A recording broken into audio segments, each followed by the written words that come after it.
నమస్తే, నేను మీ హరిత. ప్రజెంట్ నేనున్నాను వీక్యూబ్ సాఫ్ట్వేర్ సొల్యూషన్స్లో. వీక్యూబ్ని ప్లేస్మెంట్స్ హబ్గా చెప్తారు. ఇలా ఎదగడానికి వీక్యూబ్ పాటిస్తున్న కరికులం ఏంటి తెలుసుకుందాం. నాతో పాటు ఉన్నారు కృష్ణారెడ్డి గారు. సార్ నమస్తే సార్. కంపెనీస్లో రిక్రూట్మెంట్ స్లో అయిందని చెప్తున్న ఈ రోజుల్లో ప్లేస్మెంట్స్ దొరకడంలో మీకు ఏమైనా ఛాలెంజెస్ ఎదురవుతున్నాయా? సో జనరల్గా చాలా మంది ఇదే వర్డ్ అంటారు మేడం, ఏంటి ప్లేస్మెంట్స్ తక్కువ ఉన్నాయని. బట్ చూసుకుంటే ఎగ్జాక్ట్గా అది కాదు. బట్ వాళ్ళ కంపెనీస్ ఇప్పుడు ఏమైపోయాయి అంటే సెలక్షన్ క్రైటీరియా మార్చారు. సో ఎర్లియర్ ఒక టెక్నికల్ స్కిల్స్ కాకుండా అకాడమిక్లో పర్ఫెక్ట్గా ఉంటే జాబ్స్ వచ్చాయి. ఇప్పుడు అలా కాకుండా డెఫినెట్గా the person is entering in to the market, right? డెఫినెట్గా వాళ్ళకి టెక్నికల్ స్కిల్స్ కంపల్సరీగా కావాలి. చాలా మంది స్టూడెంట్ టెక్నికల్గా నేర్చుకుంటారు, బట్ ఇంటర్వ్యూ వెళ్ళే వరకు ఏంటంటే ఇంటర్వ్యూ స్కిల్స్, రెడీనెస్ స్కిల్స్ లేవు. లైక్ కమ్యూనికేషన్ స్కిల్స్ అవ్వచ్చు, ఆర్ కాన్ఫిడెన్స్ లెవెల్గా చెప్పడం అవ్వచ్చు, ఆర్ ప్రాజెక్ట్ క్లియర్గా ఎక్స్ప్లెనేషన్ అవ్వచ్చు. ఇక్కడ మిస్ అవుతున్నారు కాబట్టి వాళ్ళు జాబ్ ఆపర్చునిటీస్ మిస్ అవుతున్నారు. వెరాజ్ ఇన్ వీక్యూబ్ ఏంటి అంటే వీక్యూబ్లో కంప్లీట్ ఈకో సిస్టమ్ ఉంది. లైక్ ఆ ఈకో సిస్టంలో will start with interview readiness skills మేము పెంచుతాం.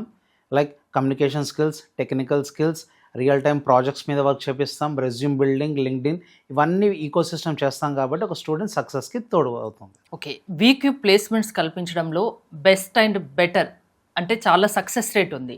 అంటే అన్ని స్థాయిలో స్టూడెంట్స్కి ప్లేస్మెంట్స్ దొరుకుతున్నాయా మరి? సో జనరల్గా ఒక స్టూడెంట్స్ మా వీక్యూబ్లో జాయిన్ అయినప్పుడు అందరూ ఒకేలాగా ఉండరు. Maybe few people maybe basic very స్ట్రాంగ్గా ఉండొచ్చు, ఆర్ఎల్స్ కొంతమందికి కమ్యూనికేషన్ వీక్ ఉండొచ్చు, కొన్ని టెక్నికల్ స్కిల్స్ లోగా ఉండొచ్చు, ఆర్ కాన్ఫిడెన్స్ లేకుండొచ్చు. మా మెయిన్ క్రైటీరియా ఏంటి అంటే ఒక స్టూడెంట్ మా కంపెనీలో, మా ఇన్స్టిట్యూట్లో జాయిన్ అయినప్పుడు వాళ్ళు ఏ లెవెల్లో ఉన్నారో ఆ నెక్స్ట్ లెవెల్కి పెంచడమే మా మెయిన్ క్రైటీరియా. దాంతోపాటు as I said we have very eco సిస్టమ్. దాంట్లో మేము గడ్ programs, mock interviews, readiness skills, daily assessments, ఇవి యూస్ చేసుకొని ఒక స్టూడెంట్ని వేరే లెవెల్లో తీసుకుని వెళ్తాం. ఒక విషయం నాతో షేర్ చేసుకుంటారా? అంటే చాలామంది స్టూడెంట్స్ కొన్ని వందలాది మంది, వేలాది మందిని ట్రైన్ చేసుంటారు, సాఫ్ట్వేర్ ఇంజనీర్లు చేసుంటుంది వీక్యూబ్. రీసెంట్గా జరిగింది ఏదైనా వీక్యూబ్కి వచ్చి తన లైఫ్నే మార్చుకున్న ఒక స్టూడెంట్ గురించి ఏమైనా చెప్తారా? చాలా స్టోరీస్ ఉన్నాయి, దాంట్లో ఒకటి చెప్తాను. సో మా దగ్గర ఒక స్టూడెంట్ వచ్చారు, అదే he is from rural and Telugu medium. So he cannot able to speak English and confidence కూడా చాలా తక్కువ ఉంది. ఇంటర్వ్యూస్ అంటే చాలా భయం.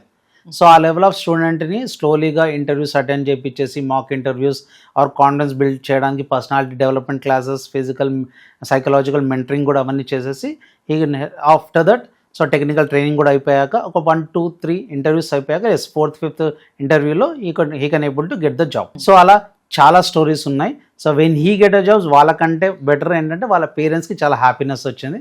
అది చాలా I can say that is a success story for us. వాళ్ళకు జాబ్ వచ్చినప్పుడు వాళ్ళ పేరెంట్స్ ఆ పిల్లల్లో ఆ ఆనందం చూస్తే ఇంకా మీకు అది చాలా తృప్తి లైఫ్లో, అంతేనా? ఆ హ్యాపీనెస్ చెప్పలేదు. కరెక్ట్.